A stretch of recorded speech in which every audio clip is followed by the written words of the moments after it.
Good morning, shoppers. If you read the title, you probably know what this is, but today we are going over January for our one album a day challenge. Woo! Yay! So, and you can see all the albums at dj.anvil. I hate the dot, but it's there because somebody took DJ Anvil. Oh, I wonder who. Guess we'll never know. It's probably me and I forgot. But yes, the challenge is quite self-explanatory. We're going to be listening to one album a day for the year of 2021. So far, we have not died, and we did January. I think that's a win. I think not dying was a win, but yeah, Yes. Sure. How this year's been going, that's a challenge. Well, it in is itself. harder than, we make it sound like a challenge, but it really is between my work schedule and your, Sleep schedule. I get up at 3. I was going to say your late night video game playing, Oh. but I wanted to think of something better than video game playing. Well, today You kids in your damn Pac-Man? we have Pac-Man machines, so that's probably why he said that. But yeah, we're going to go through every album that we listened to in January, just very briefly, talk about our favorites, what weren't our favorites, and I don't know, what else is there? That's it. All right, so let's go to week 1. All right, so for week 1, we mostly listened to the same albums. So on day 1, we both listened to Everything All the Time by Band of Horses. Day 2, Cease to Begin by Band of Horses. Day 3, I listened to Numb by Takayan, and he listened to Dreaming Wide Awake by Liz Wright. Day 4, Z by My Morning Jacket. Day 5, Power of Life by Bradio. Day 6, Live from Austin, Texas by Ruby D and the Snack Handlers. Long name, I know. Day 7, Cage to Rattle by Daughtry. Okay, so this is the week 1 recap. We both started with Band of Horses. Oddly enough, that was kind of coincidental, wasn't it? Yes, it was. We both heard the song on Psych. Well, I was watching Psych. You overheard it. But we both listened to the same album on day 1. That's really weird. Then we decided we'd just follow it up because we wanted to see how good Band of Horses were. How would you describe it? I don't know. Oh, you drew a blank on that? did. It's pretty much just indie rock. It's best to just leave that in there. But the real burning question is the third day there, which would be, I think, Wednesday. I don't know. It wasn't a Wednesday, but what the hell is a Takayan? Takayan is a Japanese internet rapper, so to speak. I don't know why, so to speak. He only posts things really on the internet, hasn't done a live concert, but you can watch him stream concerts. That's a live concert. No, on YouTube. Oh. So it's not exactly live, Oh, but it's very good. Now, he's the big buff dude who wears dresses, right? Yes. All right, that about summed him up. Then we decided we were going to check out My Morning Jacket simply because it was on an episode of American Dad that I had just seen. And I said, well, hey, that's good enough reason. They were interesting. I Had liked a cute them. but oddly creepy album cover. Z, look it up if you Oh, yeah, like that it. was. Then we decided to jump across the giant pond to Japan and listen to some Bradio. That was inspired by anime intro, right? Yes, Death Parade, and the song for the intro is called Flyers. It's basically Japanese funk. You don't need to know Japanese, and you'll love it. It's just funk music. It's really great. Yeah, and it has looking at their concerts, they have a mass appeal over there. I mean, a wide range of ages and orientations and whatever other things we can throw in there. That was good. Then we went and we made the mistake of asking somebody on the internet to ask their dad for a suggestion. No, it was a good album, the Ruby D and the Snake Handlers. I mean, that's kind of the thing where you need to be, I think, personally, you need to hear it live. You need to be able to dance. It's kind of hard. It's not the kind of album for vibing on the couch. Yeah, it was a rockabilly, so you can probably imagine how that sounds. And then his mom said we should listen to Daughtry. Daughtry? I'm not sure. It was And, the guy from American Idol? American Idol. American yeah. Idol. And that was just pretty much just standard adult contemporary rock.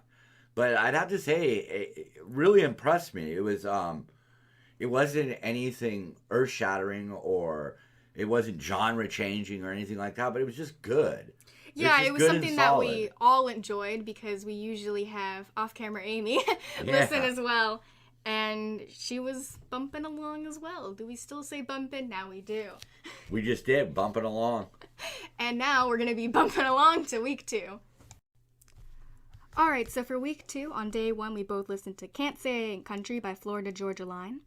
On day 2, I listened to Good Gracious, Bad People by Sarah and the Safe Word, and he listened to New Constellation by Toad the Wet Sprocket.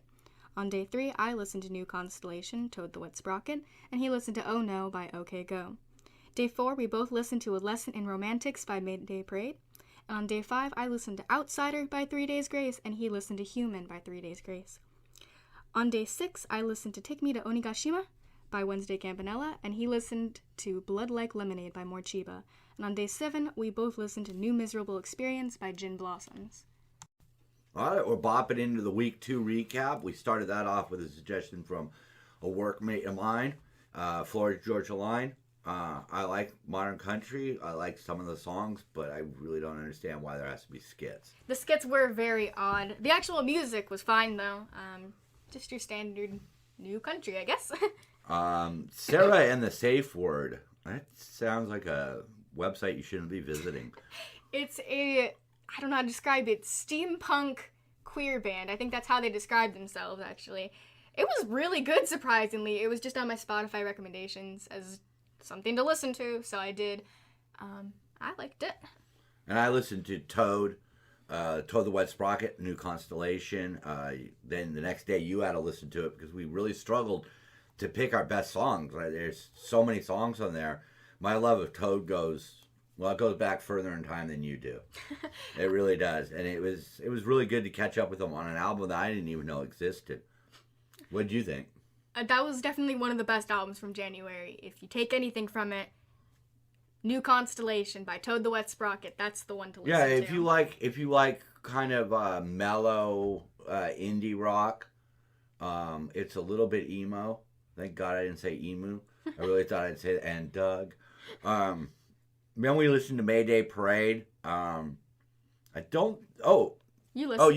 You listened to OK Go. No, you listened to it. I listened to OK Go. Well, everybody knows who they are. Just look them up. Look them up on YouTube. You'll recognize. Yeah, because you want the videos. But then we moved on to Mayday Parade. I don't think it was bad or anything, but I honestly don't remember a dang thing about it. It had a very sad song. All the songs were very sad. I liked it. I guess it's just what I'm used to, though. And then for some reason we listened to 2 different 3 Days Grace. I'm stuck like stupid on Human now. I repeated like that album 3 times today driving around. Because that's the song the album I used to have on repeat. So it wasn't a new album. I'm trying to do new albums. So I listened to their 2018 album Outsider. Very good again. All their albums feel like they could be classics. You always try to be a purist, don't you? You're like, I need new albums. Well, every day. That's how I started the challenge. That's when I came up with it. Wait until the end of this video to find out how the challenge has evolved for February and onward. But then then you listened to a Wednesday Campanella album. Wednesday Campanella. If I even try to say anything about that album title, it's going to come off as extremely racist because I can't pronounce any of those characters. Right? You have it written in English. No, you don't. That's cock. No. I put it in English right there. The description. I crossed it out though because crossed it out. So because I realized it'd be best to do the translation. I see like some sort of sine wave there. But then I listened to Morchiba, Blood Like Lemonade. I had already listened to it, but I'm not much of a purist in that particular category. Either one of those albums, you can't go wrong. But what's weird is both of them are very unique. Wouldn't you say? Yes. Definitely. Wow, that's really adding great a lot. content. I'm glad I bring you along on these things. You really add a lot. So then we decided, since we bought tickets to Toad the Wet Sprocket in June, fingers crossed, we decided they're playing with Gin Blossoms. So we listened to Gin Blossoms. Something I used to listen to, pretty much just standard indie rock from the 90s, I guess. Nothing special per se, but you could definitely say that it was influential to what you hear now. Yeah, and Hey Jealousy is an all-time classic. Is that really it? That was week 2. So we're gonna bob along to week 3 now. Well, we started it with bumping, but you changed it to bopping. Well, so I guess we'll bop. I'm not a purist in many categories. Okay, so for week 3, we listened to the same album every day. Day 1 was 160416 by Cave Town. Day 2 was The Best of Earth, Wind and Fire, Volume 1 by Earth, Wind and Fire. Day 3 was Superman by Wednesday Campanella. Day 4 was Fever Dream by Of Monsters and Men. Day 5 was Yes by Bradio. Day 6 was Galapagos by, once again, Wednesday Campanella. And Day 7 was Waiting for the Sun by The Doors. All right, we're chugging along into the week 3. recap. We started it off with a whole bunch of numbers by Cave Town. I know that date's important, but hey, I'm not a purist in many categories. It was okay. I want to revisit his newer stuff. Yeah, since he was very young at the time of recording that album, he's definitely talented. That's for sure. Yeah, I can't deny that. Yeah. Day 2? Day 2, we I got my way, and we did the best of Earth, Wind, and Fire. You know, as a father, you want to pass along certain music, so I wanted to make sure that she got some good 70s funk. And not just September, although it is a very good song. Yeah. What did you think of the old funk? Very good, of course. I would listen to another one. I mean, I really like Bradio, and that's just Japanese funk, so... Oh, Bradio's on the list there. Yes, it is. Then we went into the weird little world of Wednesday Superman. Campanella. Is that the one that had the songs about the floor cleaner? Aladdin, and which is about a hardware store with a lamp cleaner called Aladdin, I think. But the music video, she's at a bowling alley. That describes it good enough. It's very interesting. I wouldn't say J-pop. I wouldn't really say it's dance music either. It's just its own little bubble, and it's a great bubble. Yeah, it is. It's a great little bubble. Then we moved on to Of Monsters and Men. I don't remember this album all that much. I don't remember it being bad. No, it was good. They're kind of alt rock, but sometimes bands that are unique, they start to be like chocolate cake with chocolate icing. You know, I just use that to describe another band on Instagram at dj.anvil. Ooh, nice plug. Yeah. Then we said C, or yes, as you would say here in America, by Bradio, because I really like listening to music that I don't understand. It's very, very neat listening to music you don't understand, because you don't have to follow along. You can just enjoy the music, and the lyrics become an instrument. So if you've never listened to, I guess you could say, music that's not in whatever your native language is, or any language you understand, try it. It's fun. It is fun, especially when you read a translation of it and you get surprised like you do with Wednesday Campanella. Yeah. And that was our next album, Galapagos, which I didn't think was as good as Superman, but I still liked it. It's upbeat. It's funky, not funky sounding, but it's just funky. It's like they're all, I think I described it as she's marching to her own drummer, but the drum is a cosmic turtle being played by the Cheshire Cat. Yes, she had a music video with that, and yeah. I believe actually all of the song titles of Galapagos was someone important, or just someone name you'd recognize, but the song has nothing to do with it. I would say Chaplin is a good example of that. Try finding a translation of it, and you'll see what I mean. And then going back to when I was Izzy's age, I was incredibly into the Doors. I don't think incredibly is the word I really wanted to use, but and again, I just wanted to pass along one of these gems to her. What did you think? Hint, hint. I really liked it. Yeah, she was really surprised by it. Sometimes when you listen to these albums, they start off, and I could see her losing focus, and then something will hit. So if you're of a younger generation, you've never listened to the Doors, Waiting for the Sun is a great place to start on your classic rock voyage, and we're going to voyage now into week 4. Alright, so for week 4, we both listened to the same album every day. Day 1 was Battles of a Heavy Heart by Chantal Claret. Day 2 is What's It Like Over There by Circa Waves. Day 3, Hours, ... by David Bowie. And Day 4, Port of Morrow by The Shins. 5, The Golden Age by Woodkid. Day 6, Hat Full of Stars by Cyndi Lauper. And Day 7 is Damaged by Black Flag. All right, we're going to continue the voyage right here into week 4 with our recap. We started it off with Chantal Claret, Battles of a Heavy Heart. I could describe this by saying it's a James Bond theme type music from the 70s, but then again, she does some Joan Jett. But what's most interesting is how we ended up picking her. Why don't you recap that for us? All right, so it's a bit long. So you've heard of My Chemical Romance, I'm No. sure. Welcome to the Black Parade, guys. Do, do, do, do. Okay. So the lead singer is married to Lindsay Way. And Lindsay Way is in a band called Mindless Self-Indulgence. Now, the lead singer of Mindless Self-Indulgence, James Uringer, or Jimmy Urine, That guy. is married to Chantal Claret. And she has her own solo music as well as her own band, which we might cover later. But for right now, her solo work. I mean, like I said, I mean this was a chick who just grabs music by the throat and shakes the life out of it. Much like, well, we're gonna move on from much like, but I was really impressed. I don't understand how she's not a household name, but it must be a personal choice because she has a lot of connections. Yeah. Then we moved on to sort of the forgettable album by Circuit Waves. Nothing bad about it, but it just was indie pop. It didn't really move me or change me in any way. If you like easy listening indie pop, it's very good. And it had a few songs that were actually quite catchy. But if it's not the genre you listen to, it can kind of, Yeah. What's the word? I don't know, but those hand movements you were making are quite descriptive.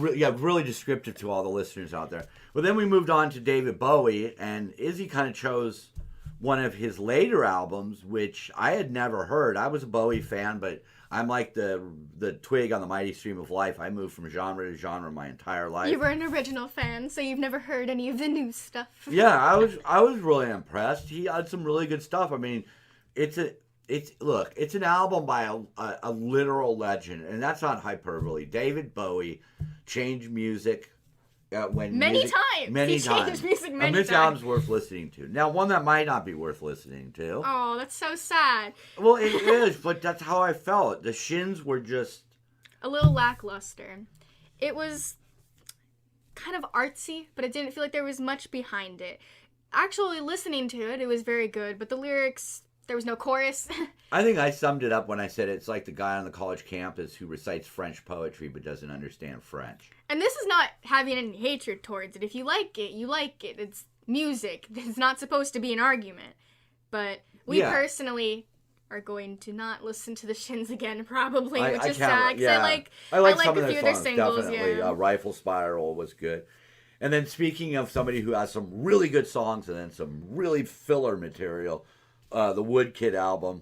I mean, Run Boy Run. Where I live, very depressing. Listen to it though; it's very good. Yeah, but if you need to get up, if you need to get jogging, if you need to bust some weights or punch some bags, you put on Run Boy Run. That's a great song. It was on Umbrella Academy, which is also connected to Chantal Claret because it was written by Gerard Way, which is the guy who's married to the girl. I had to have you say that because I was afraid I was going to say Gerald. Gerald. I used to call him Gerald, didn't I? You did. And then we moved on to the fabulous Cyndi Lauper.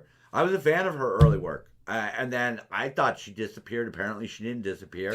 And I believe 93 she released Hatful of Stars. And I thought it was a really solid album. It was very mature. Her older stuff was a lot more energetic. And if you look at any of the things that she was in, Live in Berlin, The Wall, she's very energetic, very peppy. But then this album felt more, as you put it, felt more intimate and a little bit darker. The themes, a lot of dark themes. Again, it's really interesting when you look at some of these bands and you realize they really have an appeal to the emo crowd because they're really serious interpersonal demon type stuff. And that's.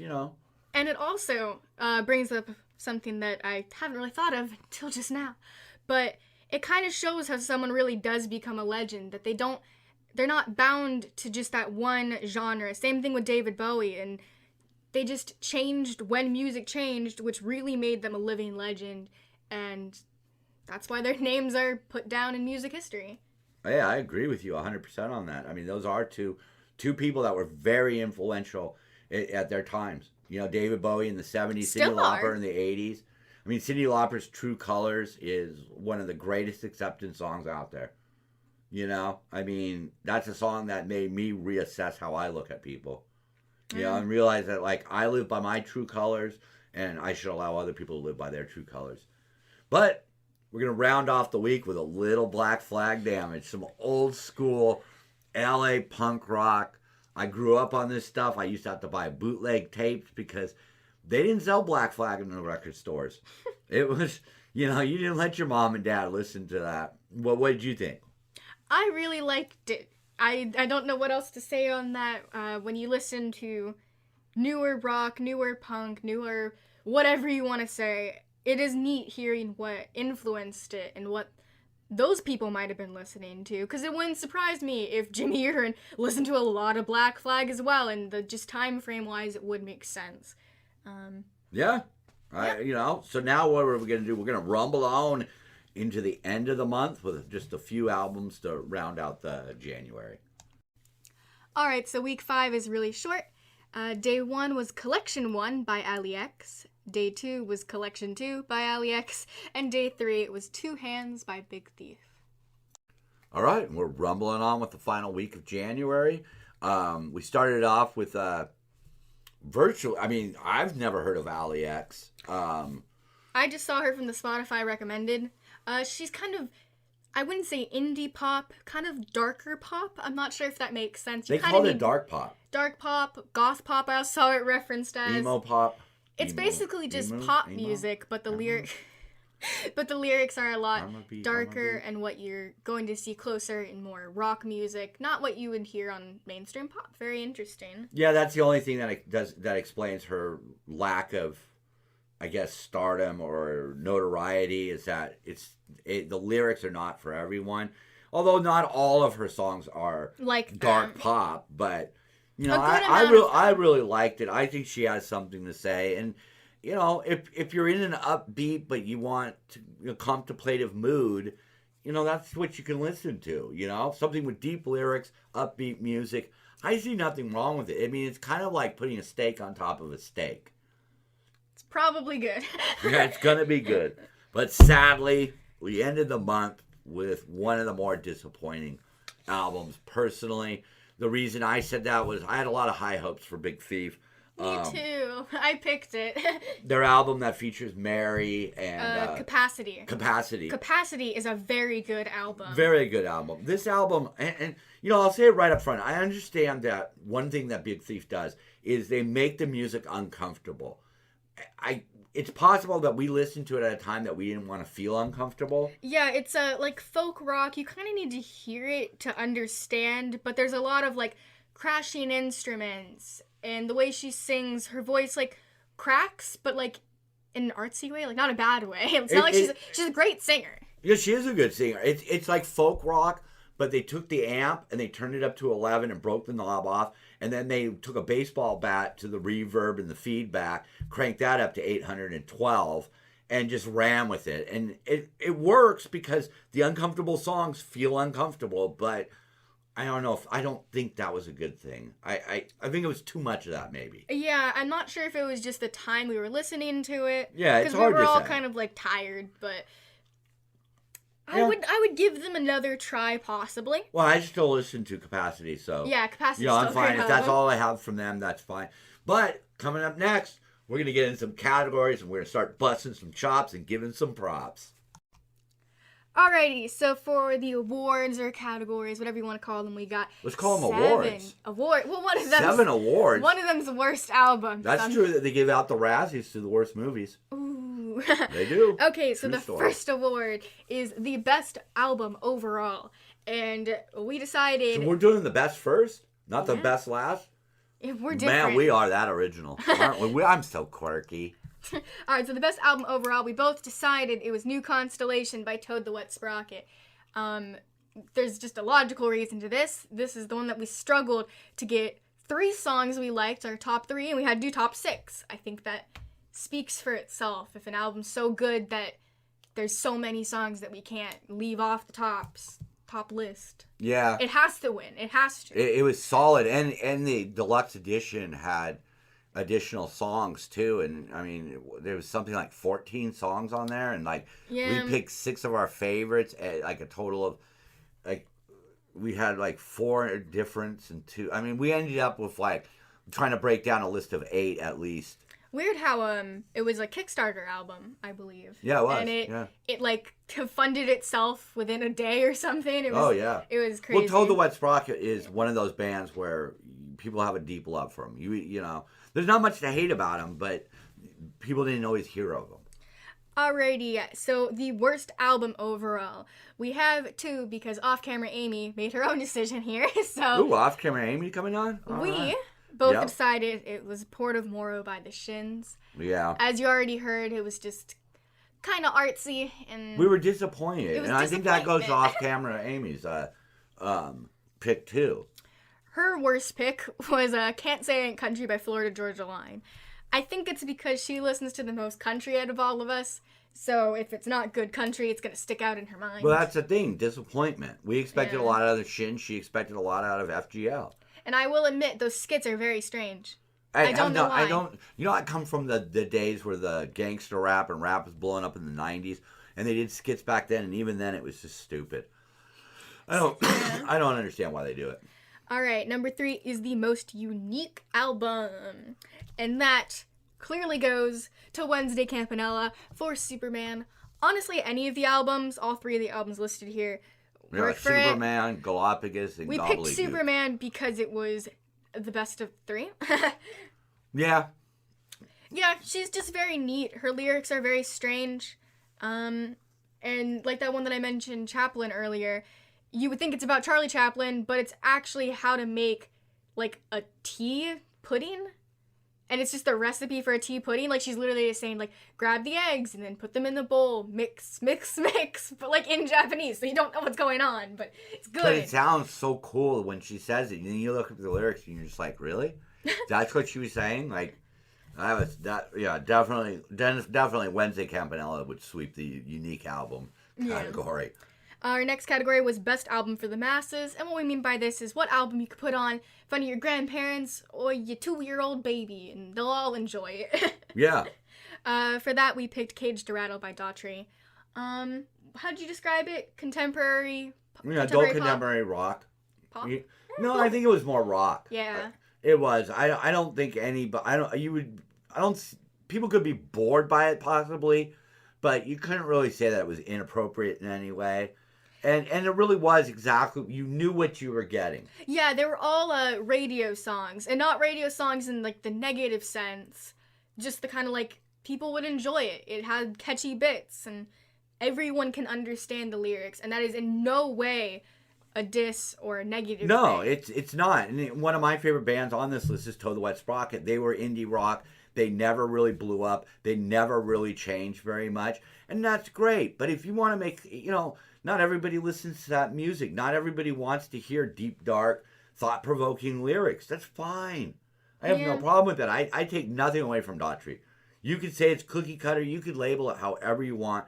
But I'd stand by that. I would put that on for my own mom. And it had a very good album cover. Yeah, I'm not going to put on Black Flag or Ally X or, Wednesday Campanella. I don't even think I could put on David Bowie. Aw. No, maybe, possibly.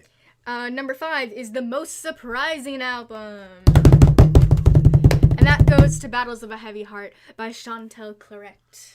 Oh, yeah. That was easy because I really expected that to be kind of like a Screaming Shambles. I had no idea she was that talented. Yes, and off-camera Amy also had an opinion on this one and gave it a Hatful of Stars by Cyndi Lauper. I guess she just wasn't expecting Cyndi to still have good music even after what they already... Well, 10 years after her big hits. Like, Yeah. girls just want to have fun. There you go. A little singing. And number 6 is our individual favorites. So we have 3 albums for this one. Oh, I knew mine. Mine was 3 Days Grace Human. I've been bumping, bopping, and blasting it for the last couple weeks. I can't get enough of it. He was singing it before this. I used to be a big heavy metal fan, but again, like I said, Twig, Mighty Stream of Life, I moved on from heavy metal, so it was kind of cool to come back to something heavy. Off-camera Amy, her favorite was, again, Hatful of Stars by Cyndi Lauper. She just likes easy listening music. Yeah. So I can see that. It was a good album. I'll give her that one. And then my favorite was Waiting for the Sun by The Doors. And this was kind of a surprising one for him, I think. Me heart is swelling. But the reason I say that is because I listen to a lot of newer rock, so I like seeing where it really was influenced from. And I think The Doors is a perfect example. And I've seen it mentioned on interviews and whatnot then. Oh, yeah. So actually hearing the full album, and just for the music itself, was actually really good. Like, if it was released today, I wouldn't take anything away from it. It doesn't sound dated. Yeah, that is important because, when when I was younger, my dad had me listening to his music, Simon and Garfunkel, Kingston Trio, and the thing about and Jimmy Rogers, A Little Dog That Cried. I dare you to listen to that song. Try not to cry. Try not to cry. But it is cool to hear the roots of the music that you listen to. You know, if you like a band and they list an influence, listen to the influence. Yeah, what's It's it gonna worth it. waste you, an hour? If you don't like it, so what? You still have the band you love. And if you like it, you just found someone great. And I think that's what The Doors is for me. I really liked them. It was very interesting. Yeah, I'm sure they influence a large portion of the bands that you really love. Oh, yeah, for sure. Especially in the emo category. Yeah. You know, that rock sound with some really, sometimes difficult to swallow lyrics. Yeah. You know? And then our final award was what is the most genre-specific album. So basically what album the least people would like. It was, I guess, the contrary to number 4. This one, hands down, Ruby Dee and the Snake Handlers, live from Austin, Texas. That's just rockabilly music. If you've ever heard that, you either love it or you hate it. There's no in between. Yeah, and it didn't stray. It was always the same thing. I mean, because even like Earth, Wind, and Fire, they had songs that were at different tempos, and it wasn't all funk. Yeah, it wasn't. Yeah, they played around with the sounds a little bit in songs here. Whereas, that's why, if you like rockabilly and you've never heard Ruby Dee and the Snake Handlers, that's a great album to listen to. You're not gonna have to listen to ballads. You're not gonna have to listen to like some sort of like studio inspired like new sound that they tried. Songs. And there's no damn skits. Yes, that's a good. It's skip free. So there you have it. And coming up in February, what are we gonna do? This is a little challenge. We are trying to do the alphabet and then 1 and 2 for the artist. So in alphabetical order, we're going through the days, and we also have little note cards for the genres. So we pick a random genre, and then we have to go for the day. So we're recording this on the 4th, so we have to find an artist that starts with the letter D. We haven't picked the category yet, so I guess you'll see next month what we decide. Well, for example, the first day of February, we drew yacht rock, and it was A, so we ended up on Ace. So, come back and hear what we have to say about Ace. The name of the album is 5 Aside. I've already reviewed it at dj.anvil. Stay up there to see the latest updates. Also, if you don't want to hear us ramble, because we ramble. We're rambling boys, Rambling boys. We're rambling boys. We like to sing. And what's the song we always used to sing at the end of all this? Likes. Subscribes. Bye-bye.